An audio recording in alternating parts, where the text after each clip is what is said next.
Women Without Voice Who Revealed Incest Scars in Alabama, the most brutal secret in America. This is a story that has remained buried in the depths of the Appalachian Hills for almost 7 decades. A narrative on how geographical isolation and extreme poverty have created conditions for practices that challenge the basic principles of modern society. In 1953, in the dense forests of Claiborne County, Alabama, there was a community that time forgot, located more than 40 kilometers from the nearest city. The Harmon family lived on a 15-hectare property isolated by generations. The dirt road leading to the property was virtually impassable during the winter months, and the nearest neighbors were miles away. Joseph Harmon, the family patriarch, had established an unresolved rule that crossed 3 generations: blood Harmon remains with the Harmon.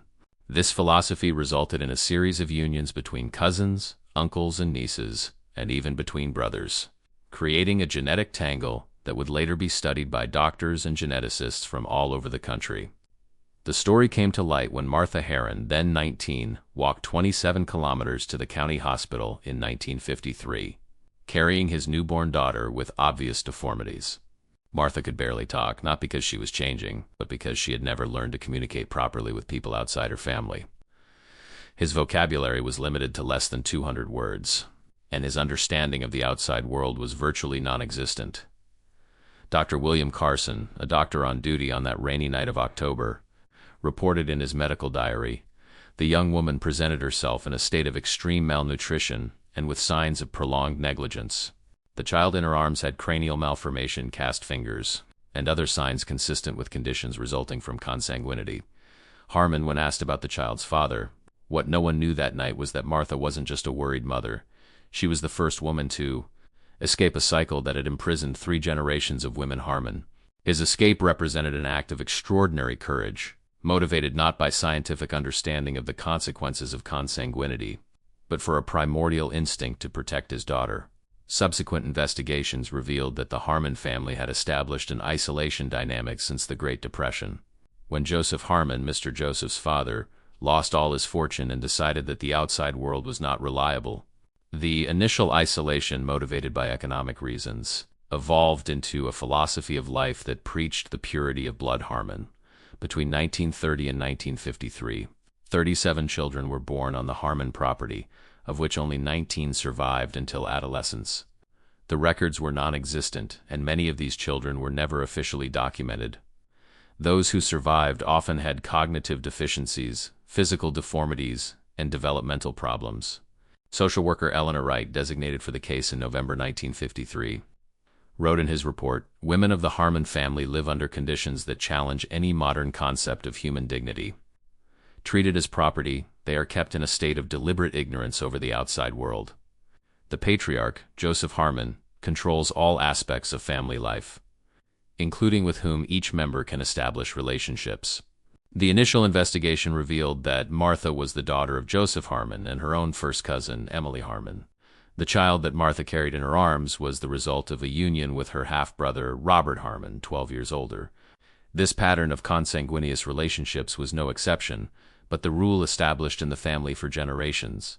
Check it out if you are already subscribed to this channel. These stories document hidden chapters of American history that you will never find in school books, revealing truths that many would rather keep buried. Do not lose any episode of this series that is bringing to light the darkest secrets of rural America.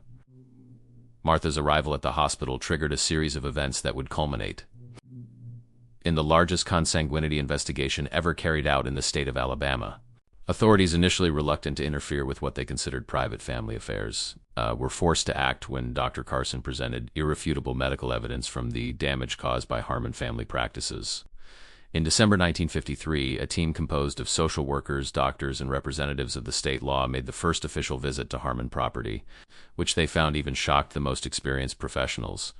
The property consisted of 7 rudimentary cabins without electricity or running water. Sanitary conditions were primitive, and signs of extreme poverty were evident everywhere. Joseph Harmon, then 67, received visitors with a shotgun in his hands.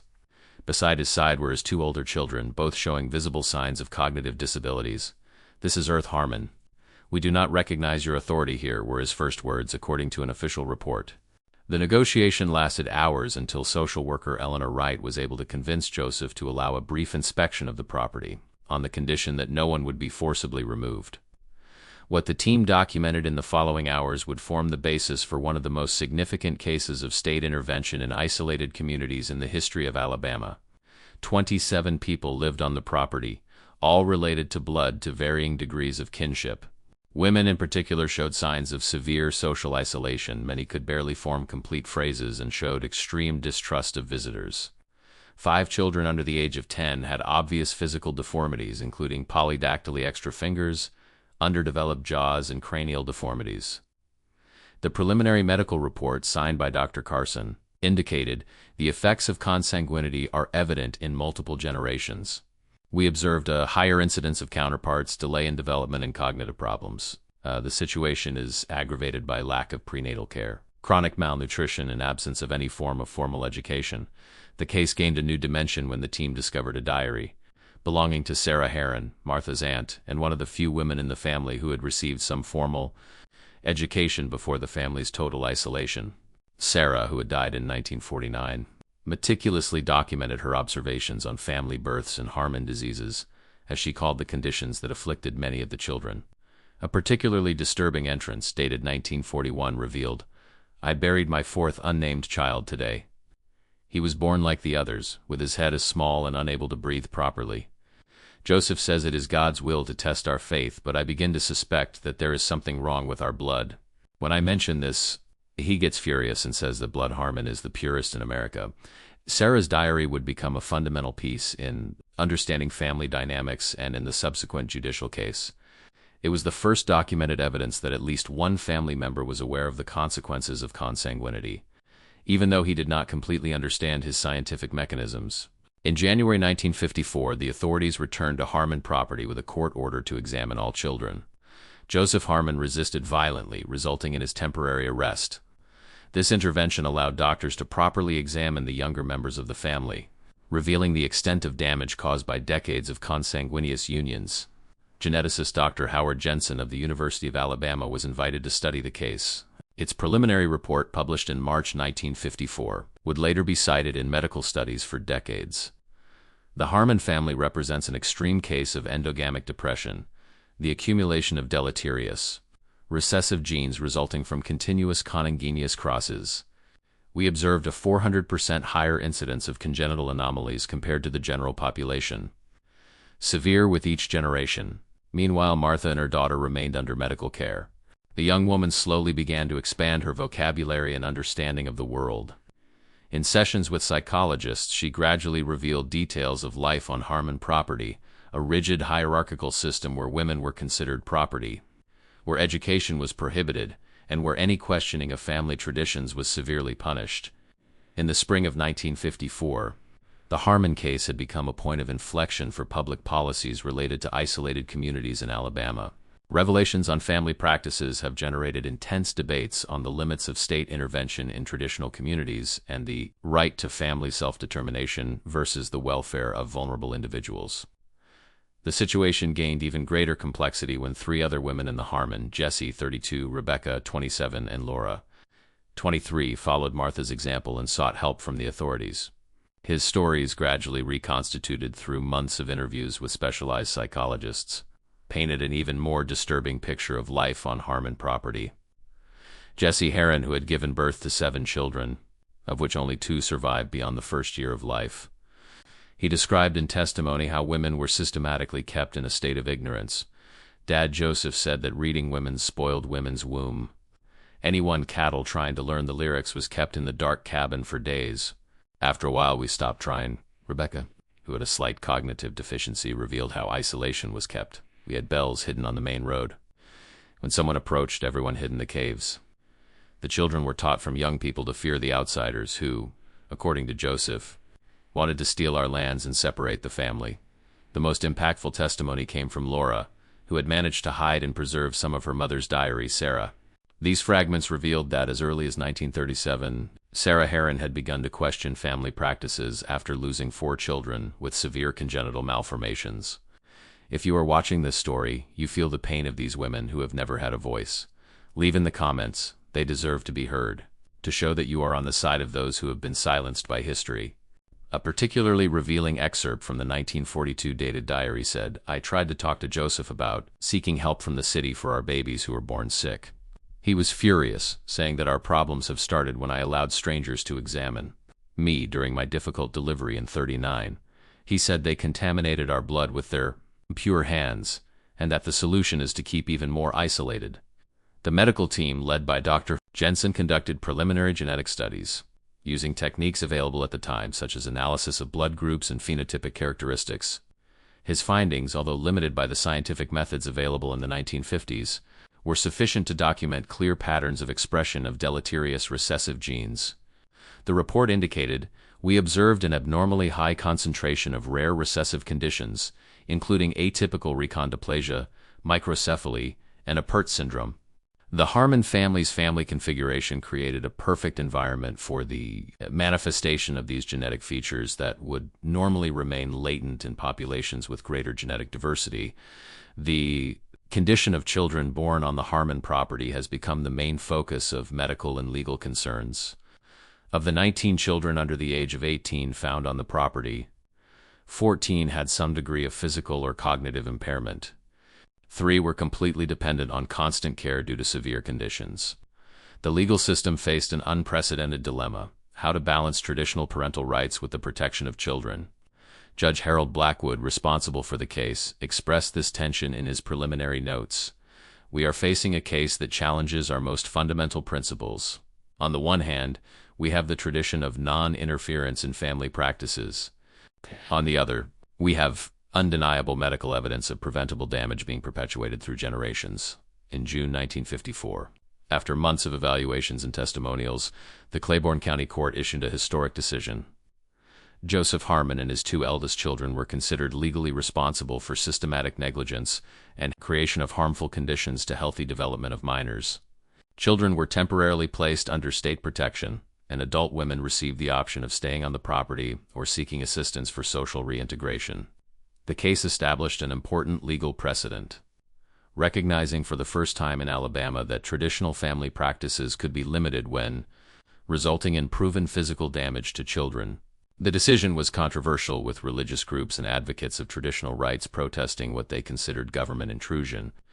Meanwhile, Martha, now living in a rehabilitation center with her daughter, made remarkable progress in her adaptation to the outside world. In 7 months, her vocabulary had expanded to over 800 words, and she showed learning capacity that surprised experts, challenging initial expectations about their cognitive potential. Martha's girl, named Hope by hospital staff, received treatments for her congenital conditions. Despite physical limitations, including cast fingers and problems in jaw formation, it showed normal responsiveness to stimuli and cognitive development within the expected parameters for their age.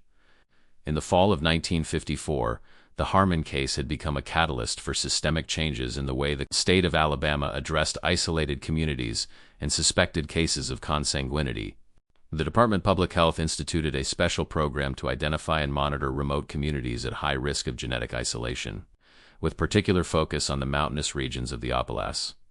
Harmon property was placed under special supervision, with regular visits of social workers and health professionals. Joseph Harron, after serving 6 months of detention, returned to the property under strict conditions that included allowing regular access from the authorities and the prohibition to interfere with the education of remaining children. The 4 women who had sought help, Martha, Jessie, Rebecca, and Laura, became central figures in a longitudinal study conducted by the University of Alabama. This study, initially planned to last 5 years, would end up extending for 2 decades. Documenting the process of social adaptation and the challenges faced by individuals created in extreme isolation. Dr. Elizabeth Townsend, a psychologist responsible for the accompaniment of Harmon women, documented, "We observed a fascinating phenomenon of accelerated cognitive recovery, particularly in Martha and Laura. Deprived of intellectual and social stimulation throughout life, they demonstrate an extraordinary ability to absorb new knowledge and concepts when finally exposed to enriching environments. Critical periods of cognitive development. Martha, in particular, demonstrated a remarkable evolution. In 1956, just 2 years after leaving Harmon property, she had not only learned to read and write at a basic level, but also developed vocational skills that allowed her to work as an assistant in a local daycare. Okay. Her daughter Hope, then 3, received specialized treatments for her congenital conditions and showed constant progress, exceeding many of the limitations initially provided by doctors. Sarah Harmon's diary, recovered in fragments through Laura's efforts, has become the object of intense study. Historians and anthropologists began to trace the Harmon family's trajectory, revealing a story of progressive isolation that began not with any ancestral belief about purity of blood, as Joseph claimed, but with specific economic and social circumstances. Historian Dr. Robert Fleming, analyzing municipal and census records, found that the Harmon family had been prosperous and well integrated into the local community until the 1920s. Joseph Harmon Mister was a respected Melbourne trader until a series of financial management, and the effects of Great Depression resulted in the loss of almost all their goods. The records indicate that the removal of the family for remote property coincided with accusations of fraud against Joseph Mister in 1928, Fleming wrote. What began as an escape from creditors and social shame has evolved throughout a generation into a complete isolation ideology justified by pseudo-religious beliefs about purity and distrust of the outside world. This historical contextualization was crucial to understanding how a previously conventional family could, in only 2 generations, develop such extreme practices of isolation and consanguinity. It was not simply ancient ignorance or superstition, but of a distorted response to real social and economic trauma, amplified by progressive isolation. In 1957, the Harmon case received national attention when the medical journal, a journal of medical genetics, published the preliminary study of Dr. Jensen. The article, Phenotypic Consequences of Prolonged Consanguinity, the Harmon case, meticulously documenting the standards of genetic inheritance observed in the family over 3 generations. The study identified an incidence 27 times higher of rare recessive conditions in the Harmon lineage, compared to the general population. Particularly significant was the documentation of how certain conditions became progressively more severe in subsequent generations, a phenomenon that Jensen called endogamic amplification. In normal populations, the article explained, recessive deleterious genes rarely express themselves because the likelihood of 2 bearers reproduces is statistically low. In the Harmon family, this probability has increased exponentially with each generation of consanguineous marriages, resulting in a concentration without precedents of manifest deleterious alleles. The publication generated intense ethical debates in the medical and legal community. Fundamental questions were raised. What is the appropriate limit for state intervention in family practices? How to balance respect for cultural traditions with protection of vulnerable individuals? What socioeconomic factors contribute to the emergence and maintenance of consanguinity practices? While these debates occurred in academic and political circles, the women heirs Harmon continued their journey of adaptation and recovery. Jessie, the oldest of the 4 who sought help, eventually decided to return to the property in 1958, but with a crucial difference: she became a kind of mediator between family and authorities, ensuring that remaining children had access to basic education and medical care. Rebecca and Laura chose to stay in the city, where they actively participated in the rehabilitation program.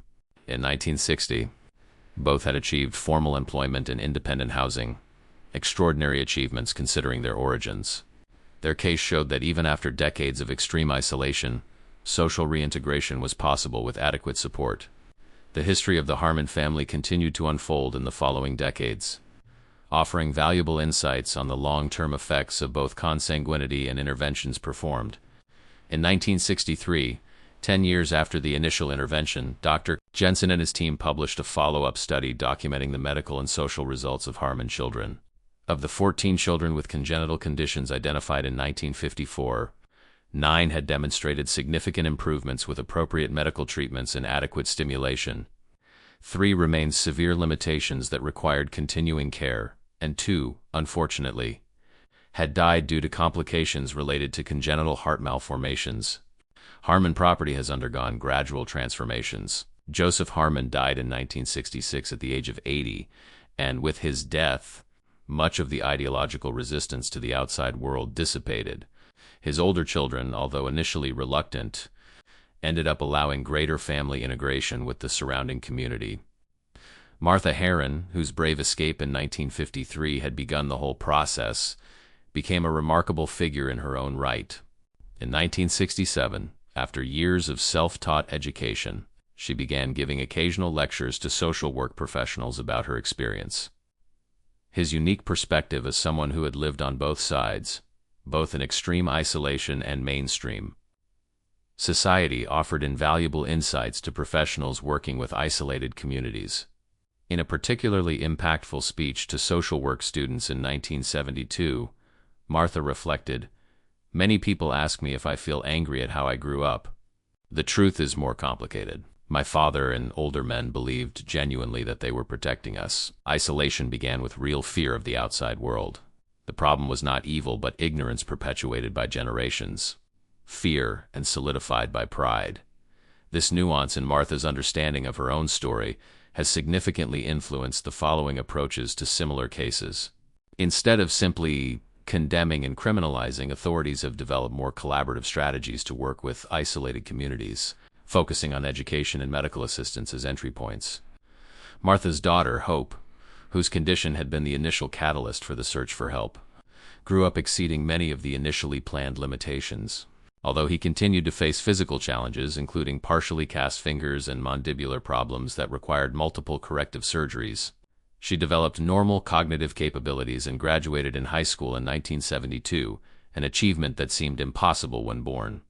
In 1975, the Harmon case received renewed attention when the United States Congress held hearings on isolated communities and risks of consanguinity as part of broader rural public health initiatives. Jesse and Martha Harron were invited to witness, offering complementary perspectives on how to best address communities with similar standards. Jesse's testimony was particularly impactful. "We did not come here to condemn our parents or creation. We came to say that there are children in this country at this time, living as we lived, without knowing that there is a world beyond the mountains, not knowing that they do not need to marry their cousins or siblings, without knowing that their children do not need to be born with Harmon problems, as we called." The recommendations resulting from these hearings included the creation of medical and educational extension programs, specifically directed to geographically isolated communities, with culturally sensitive approaches that respected local traditions while offering affordable alternatives. And scientific information. The Harmon case academic legacy was equally significant. Genetic studies started by Dr. Jensen served as the basis for subsequent research on the effects of consanguinity in isolated populations. Even with the advent of more advanced genetic techniques in the following decades, the CU data identically collected in the Harmon case, they continued to offer valuable insights on patterns of inheritance and expression of recessive genes. In 1983, 30 years after the initial events, the Journal of Genetic Counseling published a retrospective article that tracked the Harmon family descendants. The study revealed that with the interruption of consanguineous marriages, the next generation had experienced a dramatic reduction in the incidence of congenital conditions, a practical demonstration of the principles of genetic diversity that today are the foundations of population genetics. The case has established important precedents for the balance between respect for family privacy and intervention necessary to protect vulnerable individuals. Judicial decisions in the Harmon case were later cited in more than 40 cases involving child neglect in contexts of cultural or religious isolation. Martha Harmon passed away in 1998 at the age of 64. His obituary in the local newspaper highlighted not only his extraordinary personal journey, but also his lasting impact on public policies and medical practices. "Martha was not just a survivor," wrote the editor. "She turned her experience into a lighthouse that illuminated the dark corners of our society where other families still lived on similar isolation." Hope, who adopted the surname Collins after her marriage in 1976, continued her mother's legacy. Graduated in social work, she specialized in working with isolated rural communities, bringing education and information about genetic health to places where such resources rarely arrived. His work was recognized with a State Public Service Award in 2001. If you watched so far, it is because you liked this story. Leave a comment saying "I watched here," so I can meet you and know who really likes the stories here on the channel. Be sure to subscribe to know other historical cases that have remained hidden for decades. Your like is critical for this story to come to more people, and share it with someone you believe you need to know this obscure part of the American story that few have the courage to tell. The history of women Harmon reminds us that even in the darkest chapters of our collective history, there are individuals whose exceptional courage can break generation cycles. Martha, Jesse, Rebecca, and Laura were not only victims of circumstances, they were agents of transformation that, with their pursuit of help, not only changed the fate of their own lives and their children, but also contributed to systemic changes that benefited countless other families in similar situations. The most important legacy of the Harmon case is not in the scientific studies or legal precedents it has established, but in the simple fact that, thanks to the courage of these women who found their voices after decades of silence, children who would have been born in isolation and consanguinity had the chance of a different life, a life of choices, possibilities and horizons that extend far beyond the mountains of Alabama.